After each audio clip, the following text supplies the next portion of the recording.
Someone once said that a question every man asks over and over again is this: do I have what it takes? In other words, can I take it? Am I tough enough? Unfortunately, we live in a world that denies the fact that mental toughness matters, but it's true nonetheless. Today, we have a great conversation with an expert in the field and unpack mental toughness from a holistic perspective and unpack one lie about toughness that many have believed in the past. In 1 Corinthians chapter 9, verse 27, Paul says, I discipline my body and make it my slave. You know, we often forget, guys, that God has called us to steward the bodies he gave us so that we'll be ready, healthy, and spiritually dangerous to fight the good fight, whether it's working at your job, serving your God, protecting your bride, or being a great dad to your kids. That's why we're so excited to partner with Mountain Tuff Fitness Lab. Mountain Tuff Fitness Lab is run by Christian men who are passionate about training you to be your best version and to stay dangerous and ready for God. Join me on my journey by going to MTNTOUGH.com. That's MTNTOUGH, and getting your free 6-week trial when you type in the code ARENA30. You won't be disappointed. Stay dangerous. Men in the Arena Army, we salute you. Hey guys, thanks for listening to this episode of the Men in the Arena podcast. I'm Jim Ramos, your host and guide, leading you to your best version inside the stress bubble of life and beyond. Welcome to Spotify's #1 podcast for Christian men. Hey guys, I'm super excited to bring our guest on today, Dustin Diefenderfer. He is from Bozeman, Montana, where he lives with his beautiful wife, Lindsay, of 15 years. They've got some awesome kids. I got to have dinner with them just a couple weeks ago. Dustin is the founder of Mountain Tuff Fitness Lab. He's given his life to helping people reach their personal and professional goals by pushing them to become mentally tougher than they ever dreamed possible. An ultramarathoner and backcountry hunter, Dustin focuses on mountain and hunting conditioning to achieve success in all aspects of life. A National Academy of Sports Medicine certified personal trainer, Dustin's overall philosophy is based on work ethic, grit, and helping his clients learn to be comfortable being uncomfortable. And I can testify to that because I did 2 workouts with him, and I'm seeing a counselor for it right now. No, I'm just kidding. How you doing, Dustin? It's great to have you on the show, man. Good, Jim. Thank you. Yeah, it was awesome having you in Bozeman, and it's awesome seeing you in the MGDs a lot too, as well. Oh yeah, well we're starting. We're going to start today in the postseason. Well, we're doing day 2 of the postseason workout, the full gym workout. So I'm actually here to interview you and recruit some of these guys to join me. One of the questions that guys always ask is, am I tough enough? Do I have what it takes? And you are kind of our resident expert today. So why don't you tell us your story?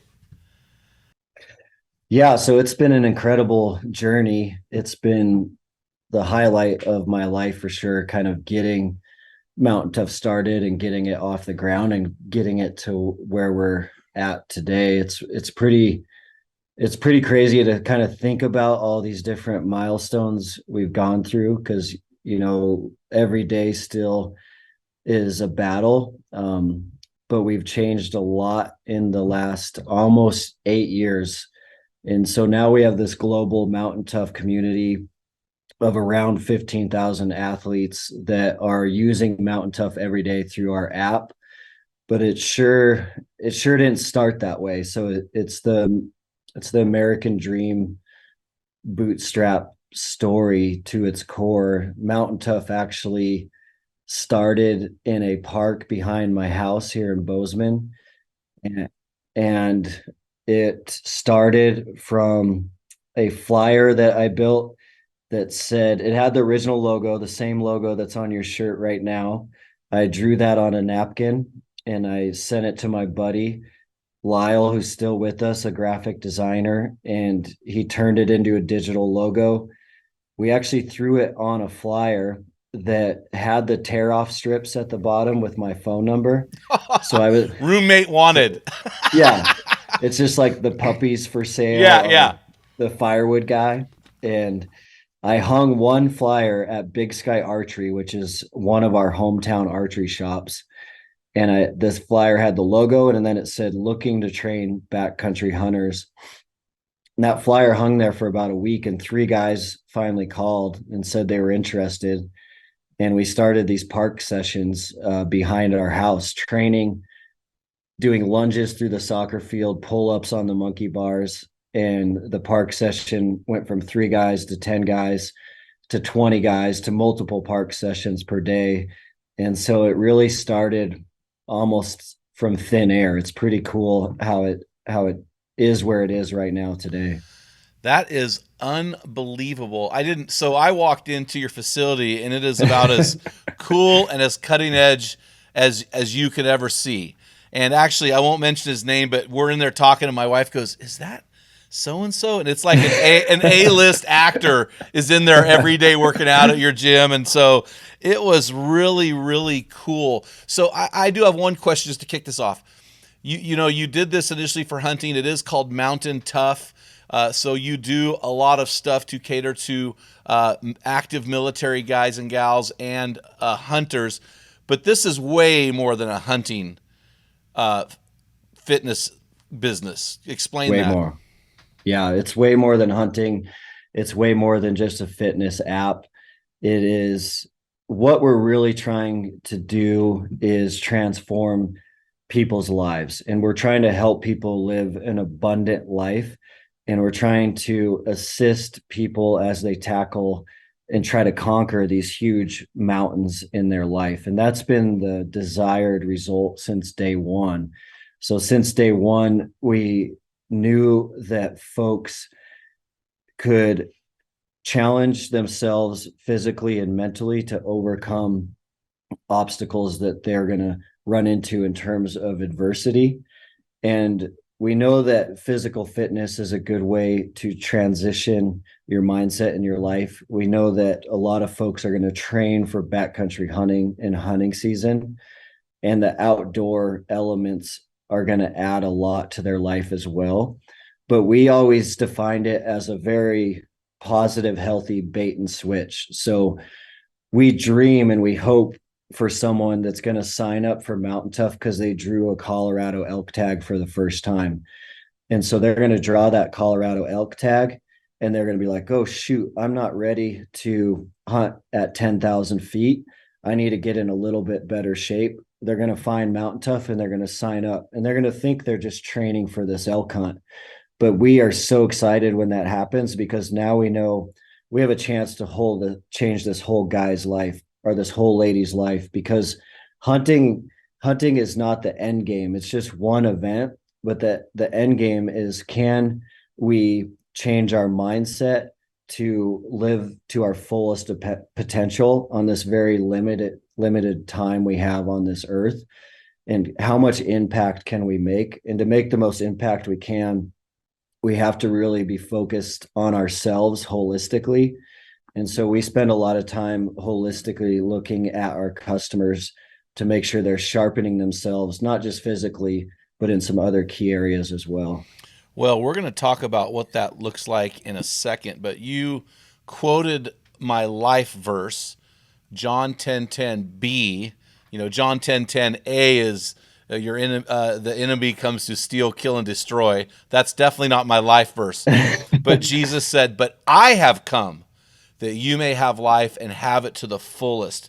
And so how does this full life mentality from John 10:10 translate over to holistic thinking and development?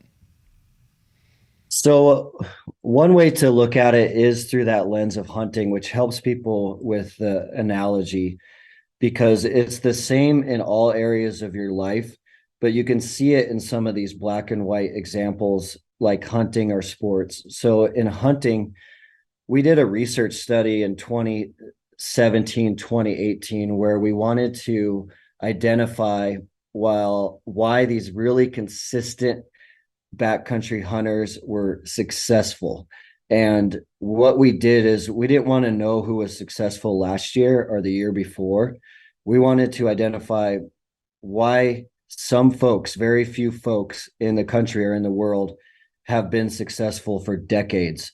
So 10, 20 years. And we're talking do it yourself public land guys.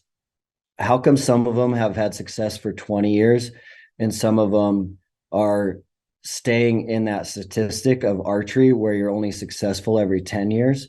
So that's the standard, is 1 out of 10 as an archery hunter, you're going to be successful. But some guys out there have been successful for 10 or 20 years in a row, and we wanted to know why.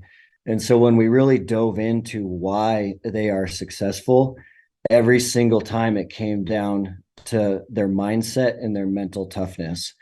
And what we know is that helps them consistently be successful in the backcountry.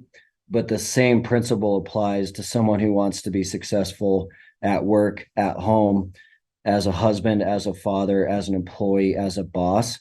It's this mindset shift of pushing one ridge further back where no one else will go. It's the mindset shift of taking quitting completely off the table as an option. So quitting is not an option. So they're going to stay when the blizzard rolls in. They're going to stay when the rainstorm rolls in. They're not coming home. They're not going home 3 days early. And so these principles allowed these folks to be successful for 10 or 20 years in a row as a hunter. Those same principles allow folks to be successful for multiple decades as a human, or as a man, or as a mother or a friend. And so we wanted to, through our training, help people dig into those principles and apply them to their life. And the interesting thing is, those successful people that had been successful as a hunter for 10 or 20 years, physical fitness wasn't number one. Some of these are not as physically fit as others, but they have the mindset that's trumping their physical fitness. No, that is a powerful statement. And when I was on your podcast, we talked about part of that mental toughness. You talked about the snow comes in, the rain comes in. You know, one of the things we talked about when I was on your show is this concept of negotiating, that just eliminating negotiation from the equation. Can you talk to us about the negative side of negotiating when it comes to building mental toughness?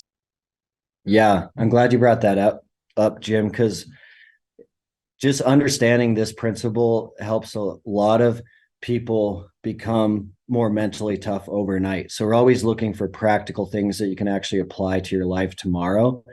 And negotiation is one of those things. And so understanding how the brain works is helpful. So when your alarm goes off tomorrow morning at 5 and you want to start training every morning at 5:30, so you're going to wake up at 5. When that alarm goes off and your debate starts with you versus you. So your debate's going to start with you versus you. You are arguing inside of your own brain, inside of your own thoughts, whether you should hit snooze or whether you should get up and put your shoes on. As soon as you allow that debate to start, that is a negotiation. So you are negotiating with yourself, and you are going to lose that debate 9 times out of 10. And so we are never going to out negotiate ourselves. And just understanding that can change the whole game for a lot of people. And so the hack, kind of the mental toughness hack, is you cannot let that negotiation start. You got to shut that thing down right away. So the negotiation cannot start. And the longer that negotiation drags out, the less likely you are to win against yourself.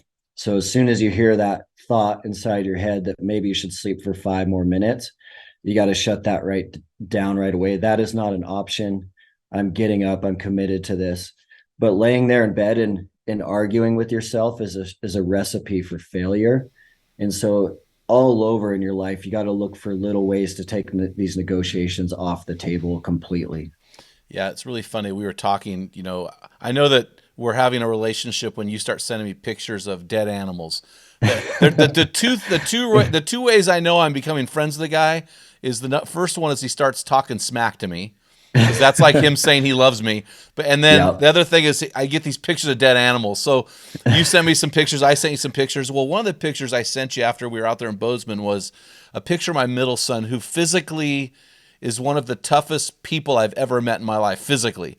But he was discouraged. His gun misfired on this buck, and then he took me out. We killed a buck together. They took a buddy out. His buddy killed a buck together. But he just hunted and hunted and hunted. He probably put in 150 miles of elk hunting this year. He just couldn't make it happen. He's still in that zone where he's trying to figure it out. And I was at a speaking event, and he's texting me, I don't know, Dad, I'm done, blah, blah, blah. And I said, here's the deal. You killing an animal is not an option. You're going to go out there and you're going to hunt. And I don't care if you go alone, you're going to go. And it was just what he needed to not negotiate. He went out and killed the biggest buck I've ever seen killed in Oregon as far as blacktail. This thing was unbelievable. And I think it was because he took he had negotiating on the table and he took it off, and God blessed him. So speaking of that, Dustin, so I just want to be careful because a lot of our guys are listening going, well, this sounds like the human potential movement. This sounds really secular. The thing about your organization that I love is that your holistic approach is based on your faith in Jesus. You're not some guy out there, saying, hey, I'm a self-made man, because a self-made man worships his creator, right? You're saying, hey man, I'm way beyond that. I'm a man of faith. Talk to us about your faith. Yeah, so we always have been a faith-based organization, and we spend a lot of time on that pillar as well. So we believe that physical fitness and mental toughness and spiritual health and nutritional health all have to be strong. You can't be strong in just one area and not the other area. So Mountain Tuff has been God breathed since the very beginning. So this is a God breathed organization. The whole founding story revolved around my wife and I kind of taking this leap of faith in traveling to Africa to work at a lot of different orphanages. And what that did was it did open my eyes to everything that I wanted in life and the mission for the kingdom of God, and how I could kind of put together some resources to make that happen. And so what it did teach me was that pre-Africa, I had kind of followed what America told you to do, what the world was telling you to do. And so I didn't know what I wanted to specialize in college. And so I got a business degree because I was like, I don't know what I want to do. I'll do business. And the world kind of tells you, well, you have a business degree, you should go work for some sort of corporation, some corporate America job. And that's exactly what I did. And I realized right away that I wasn't having my cup filled. I was outside of my God-given purpose. And even though on paper, this corporate America job was a dream job in Bozeman, it was not the mission. It was not the plan that God had for my life. And so we went to Africa, and Africa taught us a few really key things. One was that helping people is the number one mission of our lives. Physical fitness is very important, and being outside is very important. And we thought that we were going to work in Africa for a long time, 10 or 20 years. And my wife got pregnant with our first daughter, and we came back home. And we came back home without a plan B. But what I did know was that I didn't want to do what the world wanted me to do anymore. I was going to devote my life to what I thought God was calling me to do. And that has been Mountain Tuff. And I think that's why our community is so strong, and why our community is making such a big impact in the world, is because God wanted us to inspire action in people so that they could inspire their community and kind of lead where they are. And it's been really cool to see that happen. It's really interesting. I'm speaking at our men's service we have here locally tomorrow night, and we're doing a new series called Paradox: When Opposites Attract. And tomorrow I'm talking from Galatians 2:20 on to live you must die. And so what I heard you saying is you went to Africa and you had a death. There was a death there, and it was your death.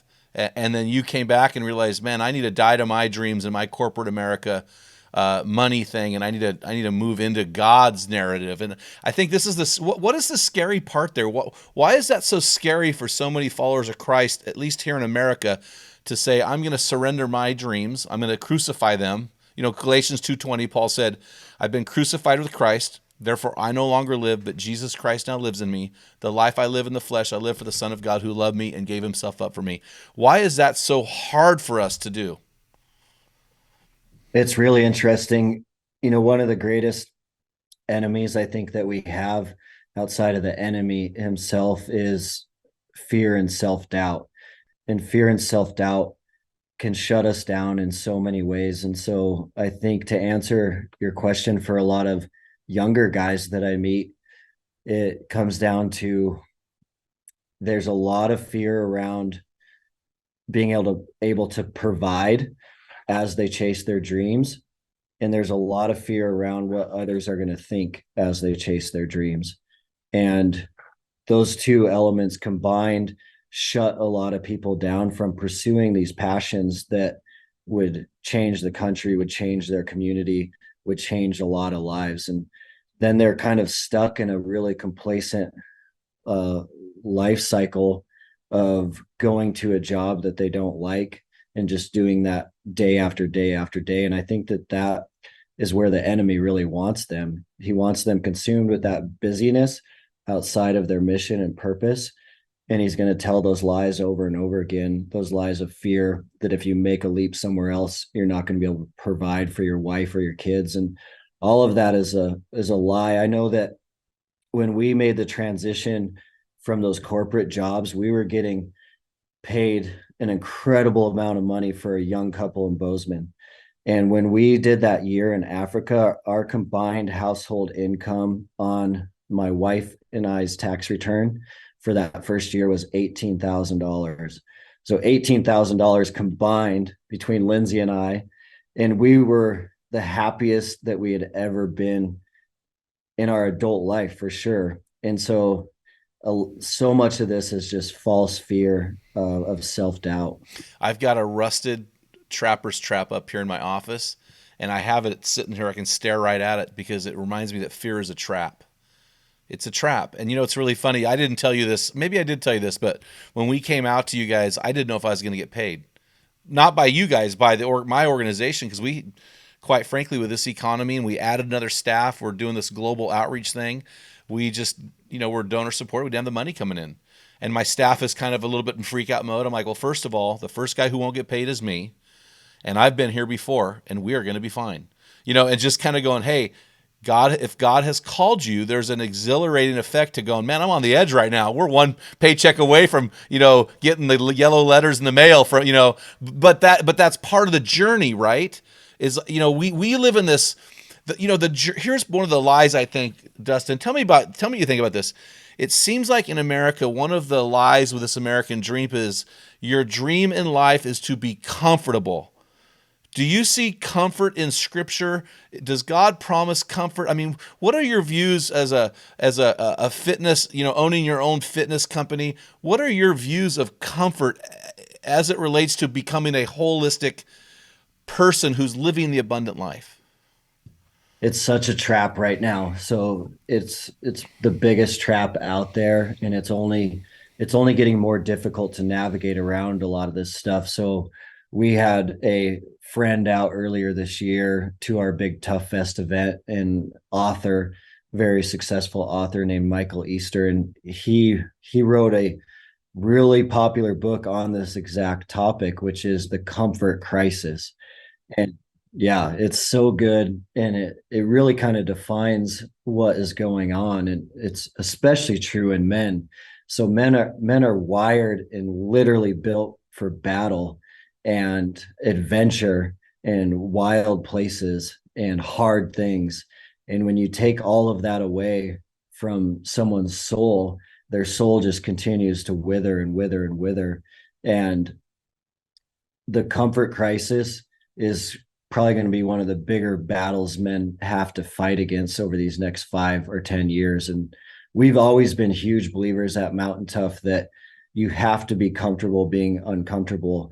And how many times in your life have you been paralyzed by fear, where you're so scared, you're not sure what's going to happen, and you move forward, you take the courage step in the face of the fear, and those are the greatest moments of your life.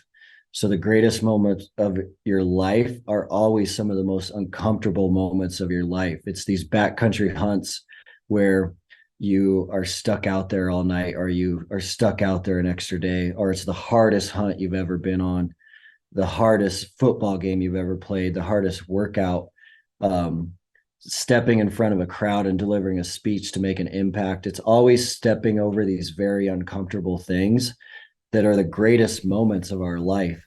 And if we make everything comfortable, all those moments are going to go away, and our soul's going to wither right with it. Well, it's interesting that you say that, because I see when my soul withers, it's because I have refused, in those moments, I've refused to challenge myself.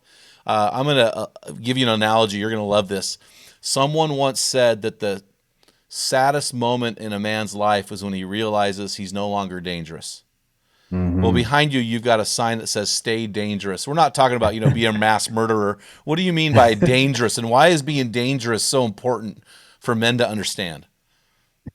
Yeah, so the Stay Dangerous behind me, it's really awesome because it came from a really good friend of ours in the military in a special operations community. And for years, he was always signing his texts or his emails to me, Stay Dangerous. And so one day I asked him what that meant. And he's like, man, Stay Dangerous is high performance that you're proud of over decades. And I was like, man, what do you mean by that? And he's like, well, I've had so many friends, especially in my line of work, that will tell me like, hey, I was an all-American wrestler in college, and then now my life is difficult and out of control, and I'm overweight and I'm not active. And then I have friends that used to be ultra marathoners or used to be really great at college football, but they've let all that go. And so for him, staying dangerous is high performance that he's proud of over the long haul. So he's not defining his life based off achievements 10 or 20 years ago. For him, it's always about the next mission. So the next mission is the one that matters to him, not the last mission. And so we all are going to do great things throughout our life, but how much can we do if we continue to do those things into our 40s and 50s, and not just counting on those trophies on our wall from our 20s and 30s? Absolutely. I love the Apostle Paul reflecting, saying in 2 Corinthians 4, outwardly we're wasting away, but inwardly we're being renewed day by day. And so when we look at this holistic approach of toughness, our bodies, no matter what we do, we can't help it. Our bodies, we're eventually going to decay and die, but we're going to fight for all we have. However, we can be more dangerous and effective spiritually or emotionally, right, or mentally than we've ever been before. Yep, And for that, so when I sure. hear "stay dangerous," I'm thinking, hey, you've got an enemy who hates your guts, and the more impact, every time a subscribes to our podcast, every time somebody follows us, every time somebody gets involved in a small group, hundreds of thousands of people, that ticks off the enemy, and I go, okay, I'm dangerous, baby. Yep. It's realizing that, yeah, we like to go hunt and get trophies, but we're also a trophy. Satan would love to take us out, right? And God is saying, he's mine, as long he needs to keep pursuing me. But we are in a battle, man. And I'll tell you what, I don't know. I just have a hard time finding comfort anywhere in Scripture. Yeah, I just there's don't. I none. don't. The only time I see comfort is when people are mourning that God, Mm-hmm. they are comforted. So your organization is one of the things you talk about, having your overall philosophy is based on work ethic and grit. So that's your personal, it's based on those two things. And you really created an organization like that. Your organization is a lot different than others out there that focus on HIIT workouts, because you basically tell people, hey, we're going to encourage you. We've got a community of thousands of people in our Facebook community, but you're doing these workouts alone pretty much. I mean, my wife this morning Mm-hmm. was grinding it out in the garage. She's got a little girl crush on Sarah. I saw her She comments in there. loves Sarah, which is awesome, because but Sarah she doesn't work out with Sarah. She works out virtually. So your fitness lab is different than others. Can you explain how the app works and why it's so unique in the fitness space? Yeah, I think that the main reason that Mountain Tough is so different is two major reasons. So I'll start with one and then go to the other. The first one is going to be our pure and intentional focus every day on everything we do on mental toughness and mindset. The second is going to be the focus on multiple pillars of someone's life, and that's going to be the physical, that's going to be the mental, spiritual, and nutritional. So we're not trying to just deliver one great workout. We're trying to help someone actually transform their life, and we're trying to do that primarily through transforming their mindset. And so the mindset stuff inside of Mountain Tough is sprinkled in all over. So no one can ever really put their finger on it and say, like, this one thing made me more mentally tough. We're doing it across the board, behind the scenes. We're doing it how we write a workout, how we develop a workout, how we set up the blocks and the reps. We're applying a lot of different mindset principles. Now there is just straight up mental toughness curriculum inside of the app. I know that you've been through that, Jim, like our Mindset 1.0 course. That's going to be straight mental toughness curriculum, no workout involved, just so that folks understand purpose and the why and overcoming adversity and pain. So that's going to be some more of the academic side.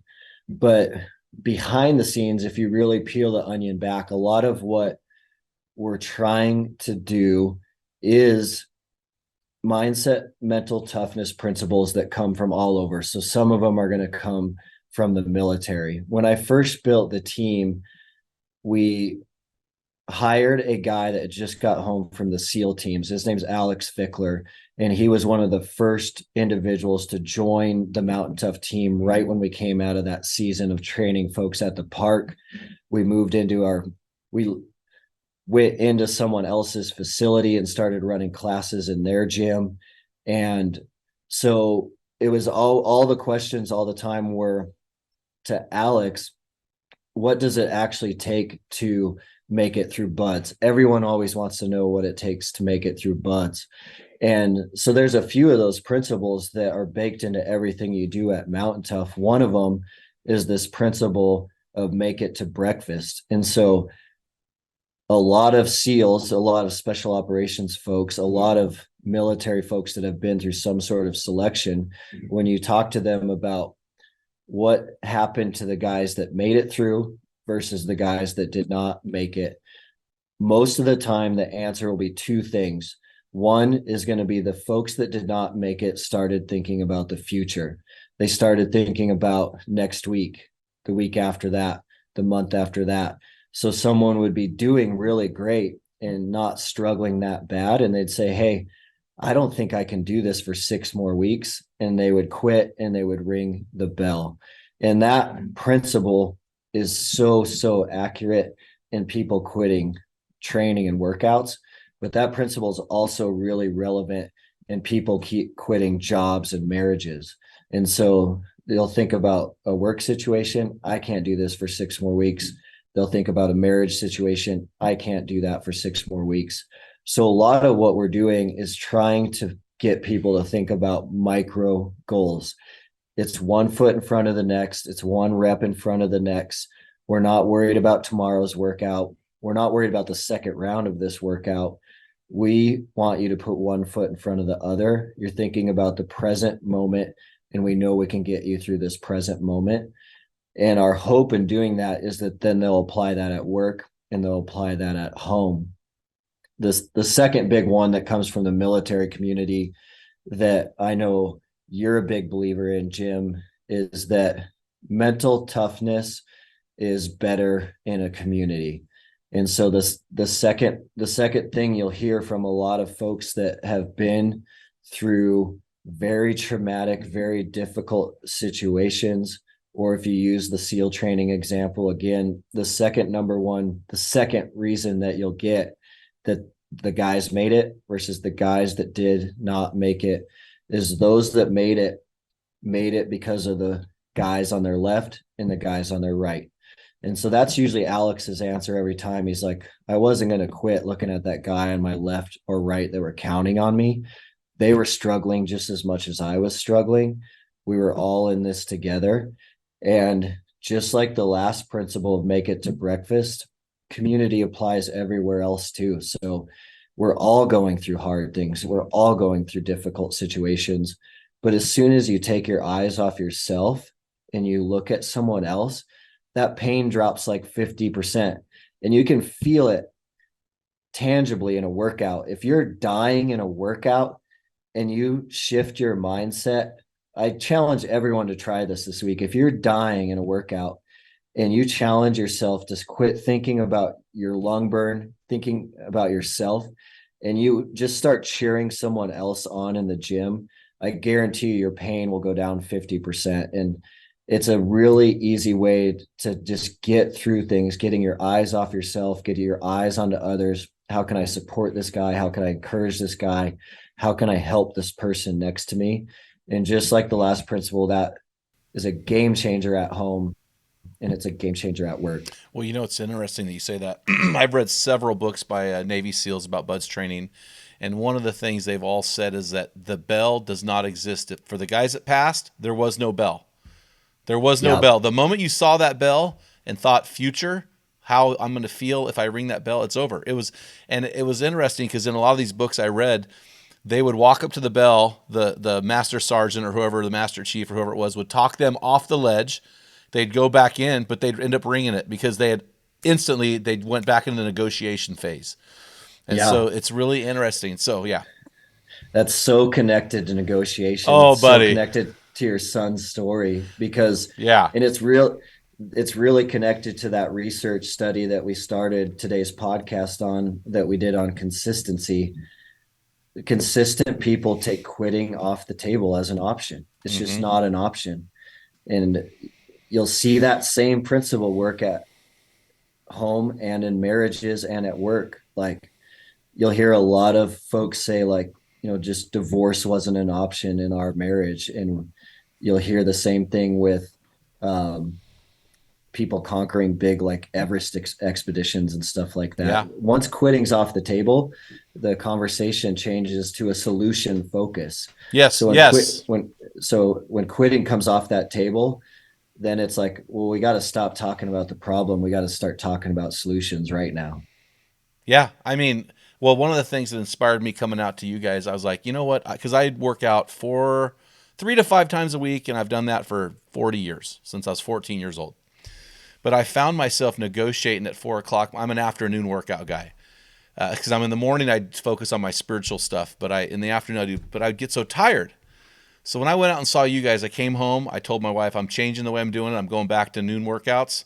This podcast is at 1 o'clock because we already had it on the books, but we're Yep. changing it, and I'm inviting guys into that space because that negotiation. The longer the day goes on, the more I negotiated myself out of a workout, and so that is really really good. And so I will say this: that all of your stuff, you have an extensive library on your app. You do not have live classes unless they were through the app, which is the MGD program. No, that's not even live. Not you. Can you explain the MGD program and the selection that you have on the app briefly? For sure. Yeah, so in Mountain Tough Plus now we're available as a full native app across all the platforms that people are going to find apps in. So we're live on the iPhone store, we're live on the Android store. It's live across all the smart TV platforms as well. So a lot of people are going to have it in their gym on Roku or Amazon. So it's a full native app available where all apps are found. But over the years, our library has evolved a lot. What we found was that if you look at our 15,000 athletes right now, about half of them are in love with fully coached programming, but 50% of the other folks are in love with self-guided programming. And that just seems to be a personality difference in folks. So a self-guided program is going to be great for like a strength program where we're going to say, hey, we're doing postseason strength. This is week 1, day 1. We want you to do 5 sets of this. Here are the exercises. Here's the rest. here's block 1, here's superset 2. You're going to watch that video. It's going to be mission specific functional strength, and then you're going to go execute on that program. The fully coached is much more similar to live. It's as close to live as you're going to get. And it is, all you need to do is pull up the app and hit play. So that's going to be like our MGDs, which is a minimal gear daily. That one's fresh every 24 hours. So on our coach programs, the customer hits play. They'll see myself coaching, or they'll see Sarah coaching. They'll see 2 athletes from our lab that are doing the same workout. So they have people to benchmark off of, keep up with. And that one is just like a live workout. It's like you're here in the lab with us. And so about half of our programs are coached, half of them are self-guided. We have like 17 to 19 programs now. So we have minimal gear training, we have full gym training, we have body weight training, kettlebell training, sandbag training, and we have a whole backcountry hunter series. So that's for a hunter that wants to train like an NFL player would. So you got your preseason, your postseason, your in-season, your spring training camp. And then we have a full line of training for the military athlete as well. Minimal gear training for the military, full gym training for the military. But we also have poured a lot of time and effort in the last year into training for people just getting started, for someone who hasn't worked out in 10 years or someone who's never trained before at all in their life. So there's an on-ramp series that's all body weight. There's a minimal gear on-ramp with a kettlebell or a dumbbell. And then we have gym foundation. So regardless of someone's path, there's a nice, safe on-ramp for each customer. Well, I would say I would highlight the safe part, because I actually, about 10 years ago, had back surgery, and I felt like some of the workouts I was doing with this particular group were not safe. And when I see what you're doing, you guys don't do a lot of compression moves that involve a lot of jumping up and down. You don't involve a lot of weird moves with your shoulders overhead for extended periods of time. It actually is a very hard program. If you guys want easy, you don't want Mountain Tuff. This is not easy. It's meant to be tough. It's hard. Shanna is in love with the on-ramp stuff right now. I'm starting. I'm waited till this podcast. So we're going to drop this podcast about 4 days after we do it. And I'm starting the postseason full gym workout, postseason 16 weeks. And I'm going to jump into the sandbag workout. So I'm going to invite these guys listening. If they think I'm a 57-year-old man, and if you think you're tough enough to hang, get on it. Get on the program, boys. We're gonna offer a 6-week free trial for you at the end of this program. But I'll tell you what, I am fired up. This has given me new life, and I'm excited. And we're gonna ask you guys to join us in the journey. And one of the things I was interested in when I went to the gym and worked out with you guys, it was like a 40-year-old six-pack convention. But what I realized though, here's what I realized though. I told my wife, I go, man, these are 20 years younger than me. This is tough. But in the Facebook community, so we've dug deep into your organization. You know that most of your people are 44 to 54, right? That's like your. I do. Even though you're younger, your people who are very committed are 44 to 54. So that, hey guys, that's right there for all of us, man. Let's get this thing going. You may be middle-aged and middle life, and you're thinking, hey, I can't hack it. And I would just push back and say, yes, you can. There is no bell. There's no bell. So you've got this thing. So hey, let's talk about your pillars. So you have 5 pillars. Yeah, I'll break them down a little bit differently today, Jim. Okay. There's a new way I've been talking about them. So inside of the app, inside of our lab, everything we do, we're going to focus certainly a lot on physical fitness. And our physical fitness at Mountain Tuff is to create a highly functional hybrid athlete that's always ready for anything. And so always ready is one of our mantras here at Mountain Tuff. And what always ready means is we want you to be in the physical condition that you can go pack out a buck tomorrow if your son calls you, you don't have to think like, oh, I'm not ready for that. You're ready. And then you're ready if your daughter tomorrow asks you if you'll run a Spartan 10K with her next weekend. You're ready. You have that kind of physical condition. It's not something that you say no to because you're not in that kind of condition at this time. So we want Mountain Tough athletes to be always ready. And what always ready conditioning looks like is we have to spend a lot of time on strength. We want our customers to be at a baseline level of strength for a functional athlete. So baseline for functional, we're not trying to create the world's strongest powerlifters. We're not trying to even get close to that. What we want someone to be able to do is, can they self-rescue? Can you self-rescue yourself and maybe a friend or a family member at your current baseline level of strength?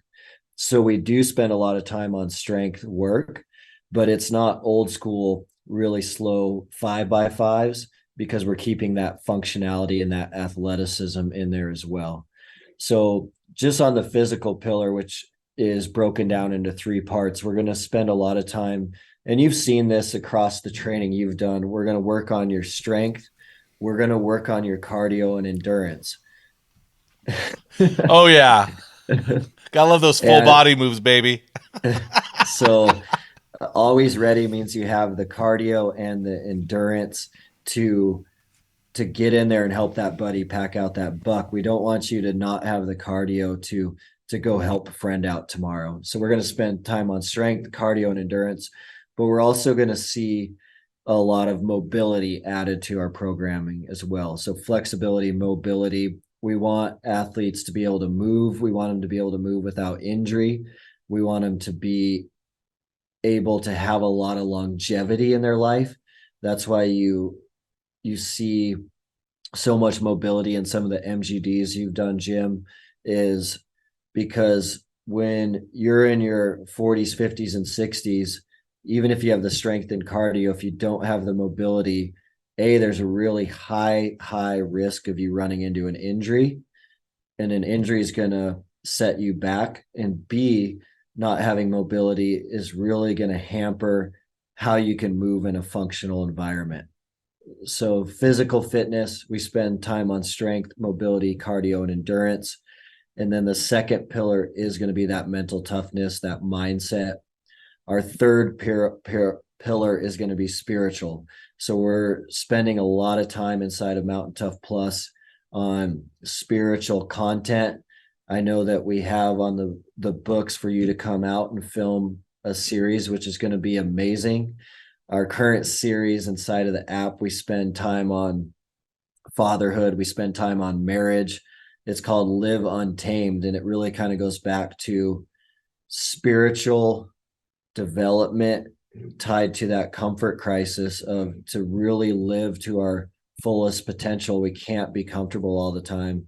And Brian Van Epps does a really good job of that in our app right now. He's our spiritual content creator at the moment, but we're always adding to that library. You know, it's interesting on the spiritual toughness. I can speak to this because I'm going to be coming out there and speaking to this.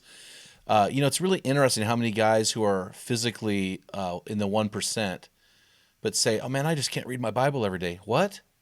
The bell does not exist, bro.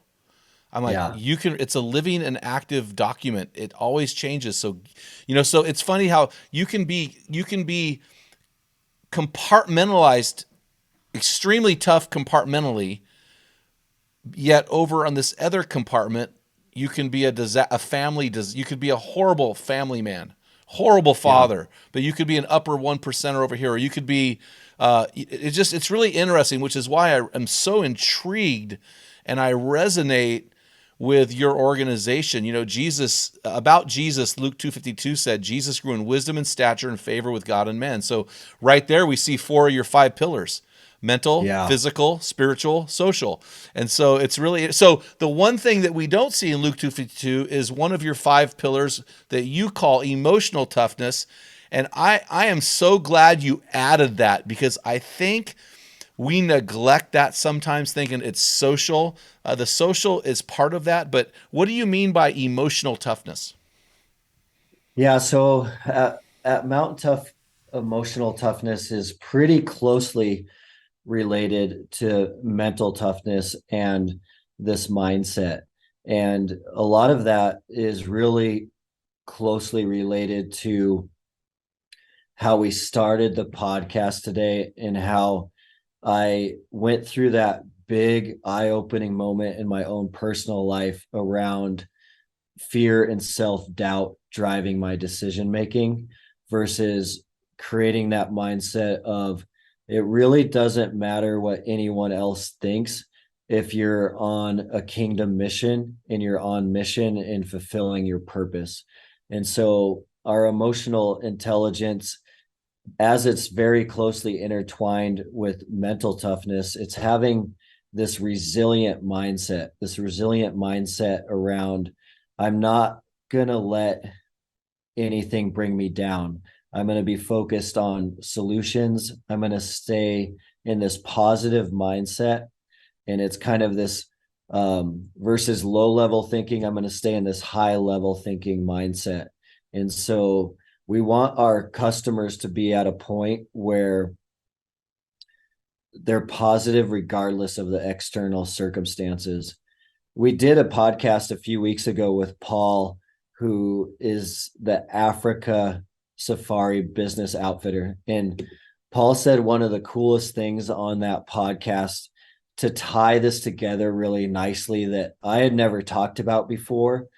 But Paul said his dad was one of the most mentally tough individuals he'd ever met. And Paul's a professional South African rugby player. And so he's been around giant beasts his entire life. And when I asked him what he meant, he said that his dad had been through, they have a sheep farm in South Africa. So they're a sheep farming business. His dad has been through plagues, pandemics, droughts. They've been down to $0, zero sheep. And they've done that over and over again, trying to survive as South African sheep farmers. And he said, nothing can literally bring my dad's emotions down.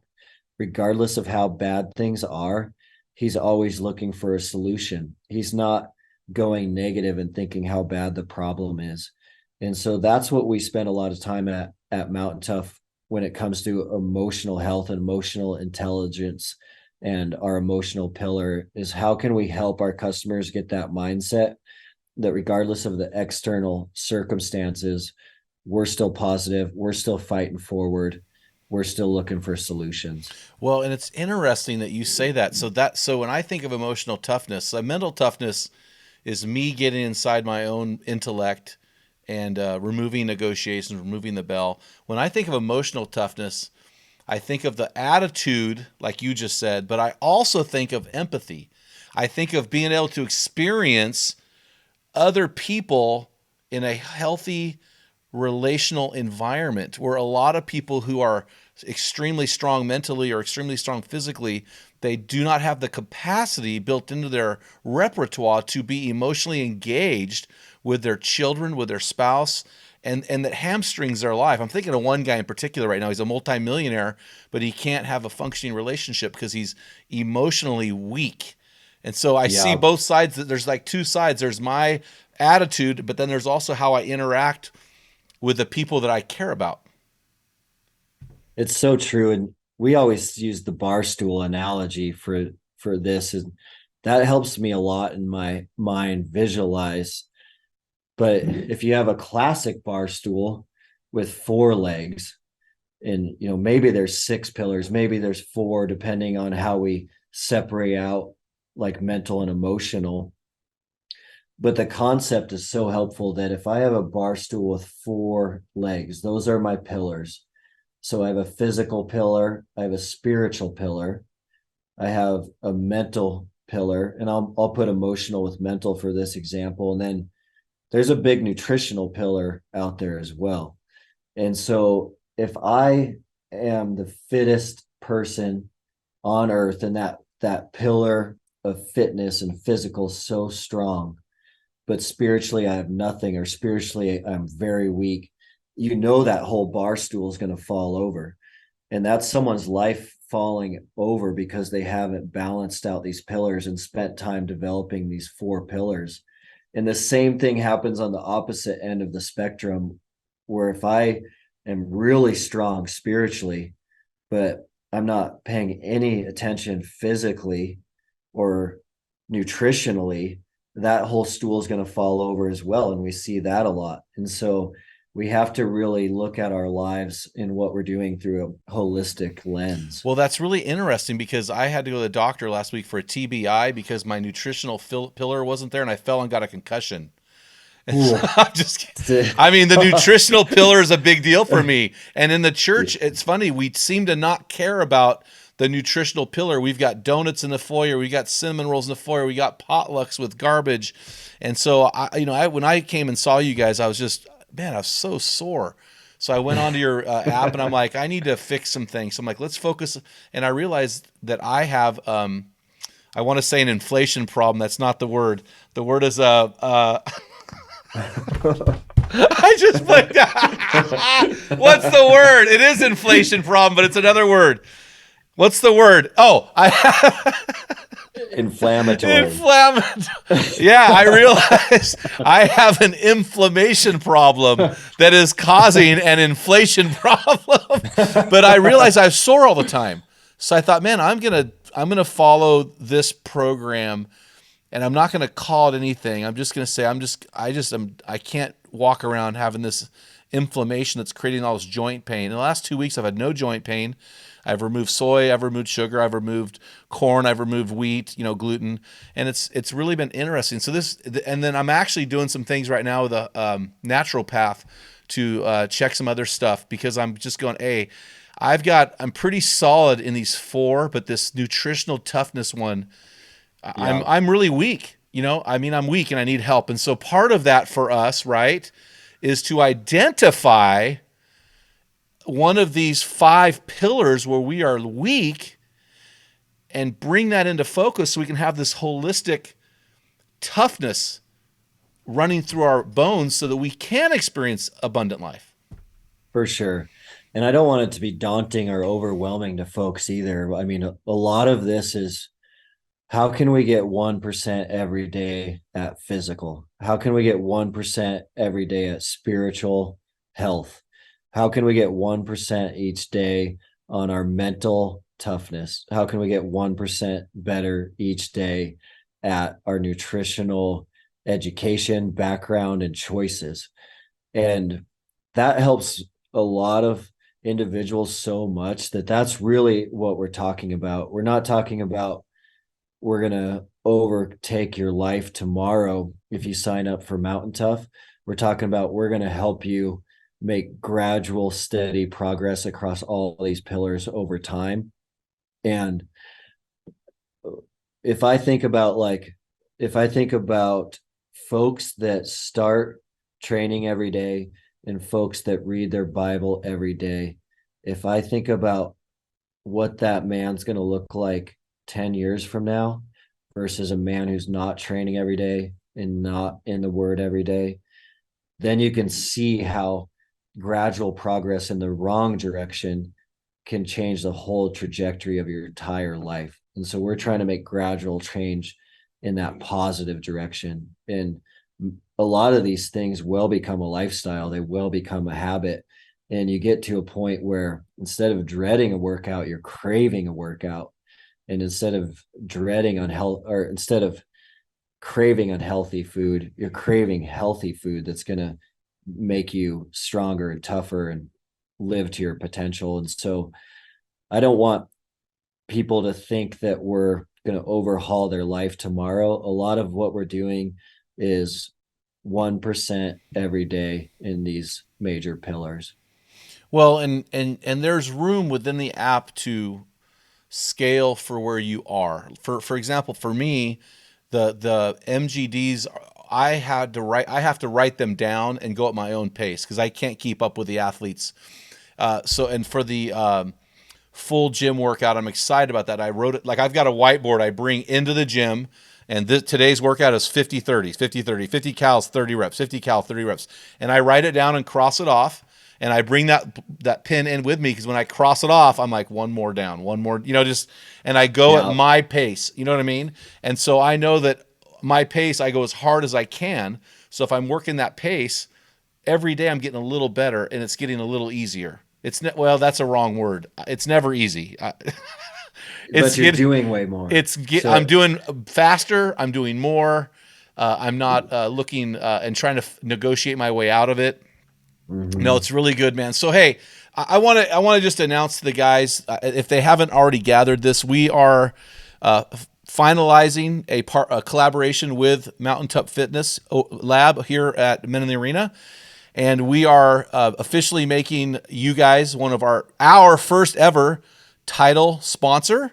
And so super excited about that. So when we bring, and we're doing that for several reasons, but one is that we just resonate so closely. We're so closely connected in how we view life and our faith. It just really makes sense.